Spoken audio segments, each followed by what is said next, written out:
सबसे ज्यादा बांटने वाला काम तो बीजेपी करती है। अगर ऐसी बात है यहाँ पे रहने का मुसलमानों का अधिकार नहीं है तो आपके आका, आपके बाबूजी प्रधानमंत्री है, आप पार्लियामेंट में कानून पास कराकर मुसलमानों को यहाँ से भगा दीजिए। सुप्रीम कोर्ट ने इस आधार पे फैसला दिया कि इसका कोई सबूत नहीं मिलता है कि वहाँ पे पहले राम मंदिर था, लेकिन आस्था के बिना पर यह फैसला दिया जा रहा है कि वहाँ पे राम मंदिर बनेगा। बताइए, आस्था के बिना पर फैसला होगा, कल जाकर मुसलमान भी कहीं दावा कर देगा कि यहाँ से हमारा आस्था जुड़ा है, इस मंदिर को हटा दो, तो क्या हटा दिया जाएगा? बात तो सही है। हेलो दोस्तों, स्वागत है आप सभी का हमारे YouTube चैनल में। तो आज हमें एक ऐसी वीडियो लेकर आए जिसमें एक हिंदू लड़का एक मुस्लिम लड़का दोनों अपनी पक्ष की बात रख रहे हैं। तो वीडियो में बहुत आनंद आने वाले, वीडियो को देखें लास्ट तक। पाकिस्तान को 1947 में हमने ठुकराकर हिंदुस्तान को अपनाया है। अब हिंदुस्तान में क्या है उससे हमें मतलब रहेगा, पाकिस्तान में क्या हो रहा है उससे हमें क्यों मतलब? भाई यहाँ का मुस्लिम क्यों नहीं बोलता है पाकिस्तान मुर्दाबाद? हम पाकिस्तान मुर्दाबाद बोल देंगे। हम बोलेंगे एक शर्त पर, क्या आप गोडसे मुर्दाबाद बोलिएगा? नहीं, किस लिए? गोडसे को मुर्दाबाद क्यों बोले? फिर हम क्यों बोलेंगे पाकिस्तान मुर्दाबाद? अपने बाप की तारीफ करते करते क्या दूसरों के बाप की हम बुराई करेंगे? एक समझ हम मान लिया कि हिंदुस्तान मेरा बाप है। अच्छा, ठीक है, ठीक, हम मानते हैं कि मेरा बाप, हम अपने बाप को गाली नहीं दे रहे हैं, ठीक है। इनके बाप को भी गाली नहीं देंगे क्योंकि ये हमारे दोस्त है, तो दोस्त के बाप को गाली नहीं दिया जाता है। लेकिन एक गद्दार के बाप को गाली दिया जाएगा कि नहीं? गद्दार के बाप को गाली दिया जाएगा कि नहीं? गोडसे भी तो गद्दार है, गोडसे को मुर्दाबाद। आजाद भारत का सबसे पहला अगर कोई हत्यारा है तो वो गोडसे है। सबसे बड़ा हत्यारा कोई है तो महात्मा गांधी है। महात्मा गांधी है, महात्मा रहता है ना। वंदे मातरम बोलो, वंदे मातरम बोलो। तुम बोलो कि गोडसे मुर्दाबाद, गोडसे मुर्दाबाद बोलो, गोडसे मुर्दाबाद। ये सब क्या देखना पड़ रहा है? अच्छा है मैं अंधा हूँ।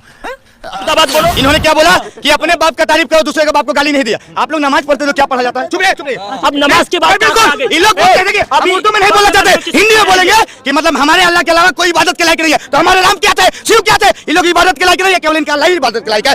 दूसरे को बाप के गाली नहीं दिए, अपने बाप को सही करे, हमारे बाप को गलत कर रहे हैं, गाली नहीं दिया गया तो क्या गलत दिया गया? बोलिए, जवाब दीजिए। नरेंद्र मोदी कहते हैं कि भाई अगर कांग्रेस को वोट दोगे, 2024 के इलेक्शन में उन्होंने कहा कांग्रेस को वोट दोगे तो ये पैसा उन लोगों को देंगे जिन लोगों का ज्यादा बच्चा पैदा होता है। तो बांटा किसने? बताइए, किन लोगों का ज्यादा बच्चा पैदा होता है? भाई ये बोलकर आप क्या साबित करना चाहते हैं? आप गोया ये कह रहे हैं कि मुसलमानों का ज्यादा बच्चा पैदा होता है। बताइए, इस तरह की भाषा का उपयोग करेंगे एक प्रधानमंत्री होकर?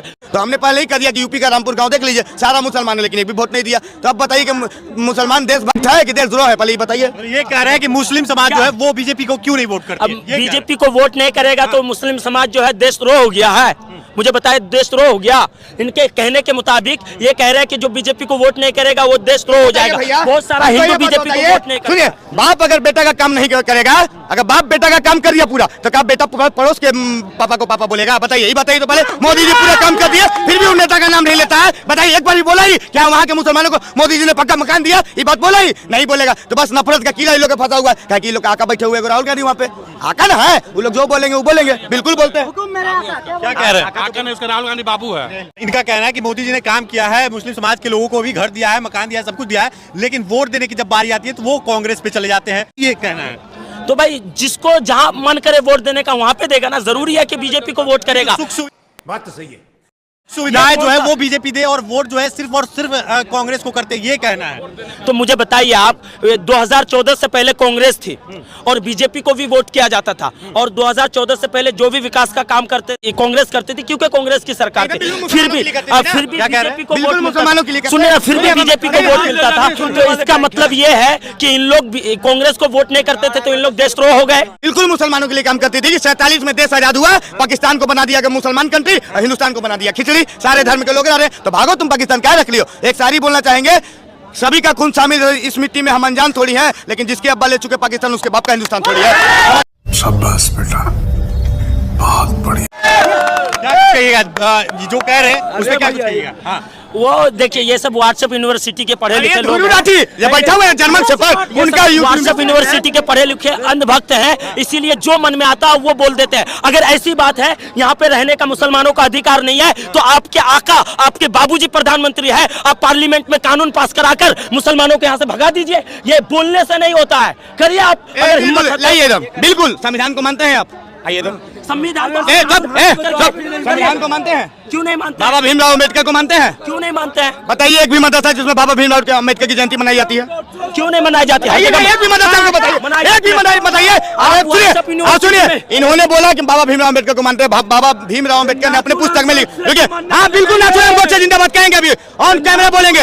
सुनिए, बाबा भीमराव अम्बेडकर जो बोले थे अपनी किताब में लिखे थे कि मुसलमान इस देश का देशभक्त नहीं हो सकता है, तो रियल मानेंगे बात? नहीं मानेंगे। क्या बोले थे कि मुसलमान भारत छोड़ के चल जाना चाहिए, सारे मुसलमान जब तक पाकिस्तान नहीं चल जाए, पाकिस्तान से ज्यादा हिंदुस्तान नहीं आ जाए, तब तक बंटवारे को नहीं मानेंगे। तो क्या मानेंगे इसको? ये जो कह रहे हैं उसको मानेंगे आप बताइए। बाबा भीमराव अम्बेडकर ने अपने पुस्तक में लिखा था कि जब तक भारत के सारे मुसलमान पाकिस्तान नहीं चले जाते और पाकिस्तान के सारे हिंदू भारत नहीं आ जाते, तब तक बंटवारे को नहीं मानेंगे। मानिएगा? ये कहाँ पे लिखा हुआ दिखाइए? हम दिखा दिए तो पॉइंट खोलिएगा। बोलिए, ये फंस गया सीएम, इसे पार्टी की मीटिंग समझ के फंस गया। बोलिए। हम अभी बोलते हैं नहीं, ऑन कैमरा। चैलेंज है तो चैलेंज है। बोलिए, चैलेंज मानेंगे? ये सब कीजिएगा। और हर बात को मानना जरूरी नहीं है। बात तो सही है। सुनिए, हम संविधान में नहीं बोले, बाबा भीमराव का अपने किताब में लिखे हैं। बोलिए, मानिएगा? मानिएगा? हाँ, तो हर बात को मानना जरूरी है। बिल्कुल एकदम मानना जरूरी है। आप बोल दीजिएगा तो मान लेंगे कि बीजेपी मुसलमान के लिए नहीं की। अब बताइए अगर हम चाहते हैं, लेकिन बताइए हम लोग हिंदू में दया है, हम लोग सबका साथ और सबका विकास लेके चलने वाले हैं। क्योंकि हम बताते रहे थे कि 500 साल का राम मंदिर, 500 साल का राम मंदिर, हमारा राम मंदिर बनता है 2.7 एकड़ जमीन में, लेकिन मुसलमानों को बाबरी मस्जिद के लिए ज्यादा 5 एकड़ जमीन। लेकिन हम लोग कभी विरोध किए? कभी विरोध नहीं किए, क्योंकि हम लोग के अंदर दया है। लेकिन इस सब आदमी के अंदर दया नहीं है। राम मंदिर के लिए विरोध होता था, जाहिर सी बात है कि मुस्लिम समाज के लोग जो है वो विरोध करते थे, लेकिन बाबरी मस्जिद के लिए जमीन मिलती है तो विरोध नहीं करते थे। ये कहना है। मुझे बताइए, बाबरी मस्जिद जो बनी है वो कोर्ट ने जो फैसला दिया है, सुप्रीम कोर्ट ने किस आधार पे फैसला दिया है? क्या बोल के फैसला दिया जाएगा? किस आधार पे दिया है? कोर्ट ने किस आधार पर फैसला दिया है? किस मंदिर है? हमारा शिव मंदिर है, राम मंदिर है, हम किस मस्जिद के बारे में क्यों पढ़ेंगे? सुप्रीम कोर्ट ने इस आधार पे फैसला दिया कि इसका कोई सबूत नहीं मिलता है कि वहां पे पहले राम मंदिर था, लेकिन आस्था के बिना पर यह फैसला दिया जा रहा है कि वहां पे राम मंदिर बनेगा। बताइए, आस्था के बिना पर अब फैसला होगा, कल जाकर मुसलमान भी कहीं दावा कर देगा कि यहाँ से हमारा आस्था जुड़ा है, इस मंदिर को हटा दो, तो क्या हटा दिया जाएगा? पाकिस्तान में तो हटाया जा रहा है मंदिर को। कहाँ हटाया जा रहा? दिखाया जा रहा है, हटाया जा रहा है। फेंकम फेंक वाले, लेकिन पाकिस्तान, 1 मिनट, पाकिस्तान से हमें कोई मतलब नहीं है। पाकिस्तान को 1947 में हमने ठुकराकर हिंदुस्तान को अपनाया है। अब हिंदुस्तान में क्या है उससे हमें मतलब रहेगा। पाकिस्तान, शाबाश बेटा, बहुत बढ़िया। पाकिस्तान में क्या हो रहा है उससे हमें क्यों मतलब भाई? अब देश की बात होते होते विदेश की बात कहाँ से? पाकिस्तान में मंदिरों को तोड़ा जा रहा है उससे मतलब नहीं है, लेकिन हिंदुस्तान में मस्जिदों को तोड़ा जाएगा तो इनसे इनको मतलब है। तो बिल्कुल मस्जिदों को तो, अगर गैर अवैध जगह पे बनेगा तो मस्जिद टूटेगा, ही तो मस्जिद बनेगा। यहाँ का मुस्लिम क्यों नहीं बोलता है पाकिस्तान मुर्दाबाद? इतना जब पाकिस्तान क्या कह रहे हैं? हम पाकिस्तान मुर्दाबाद बोल देंगे। हम बोलेंगे एक शर्त पर, क्या आप गोड से मुर्दाबाद बोलिएगा? बोलने के लिए बोले गोड से मुर्दाबाद बोलिएगा। क्या? गोड से मुर्दाबाद। गोड से मुर्दाबाद। क्यों मुर्दाबाद बोले? गोडसे के क्यों मुर्दाबाद बोले? गोडसे को मुर्दाबाद बताइए। नहीं, किस लिए? किस लिए? गोडसे को मुर्दाबाद क्यों बोले? फिर हम क्यों बोलेंगे पाकिस्तान मुर्दाबाद? मिसाल दे रहे हैं आपको, अपने बाप की तारीफ करते करते क्या दूसरों के बाप की हम बुराई करेंगे? आप अपने बाप की तारीफ कीजिए, अच्छी बात है। अपने गुरु की तारीफ कीजिए, अच्छी बात है। इसका मतलब ये तो नहीं है कि दूसरे के गुरु को हम गाली देंगे। इसका मतलब आपका बाप नहीं है। देखिए भैया, एक मिनट बात है।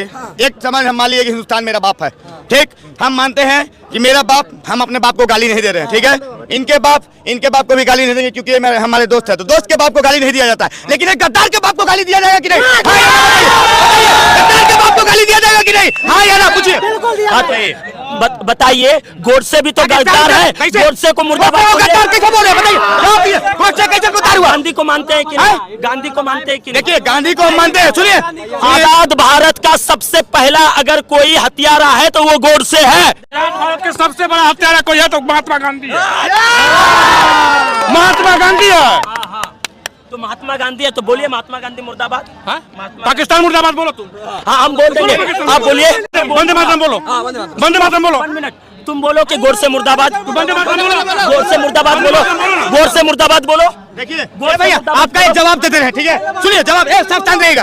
जवाब इनका बहुत परफेक्ट देते रहे। इन्होंने क्या बोला कि अपने बाप का तारीफ करो, दूसरे के बाप को गाली नहीं दिया। आप लोग नमाज पढ़ते तो क्या पढ़ा जाता है? चुप रहिए।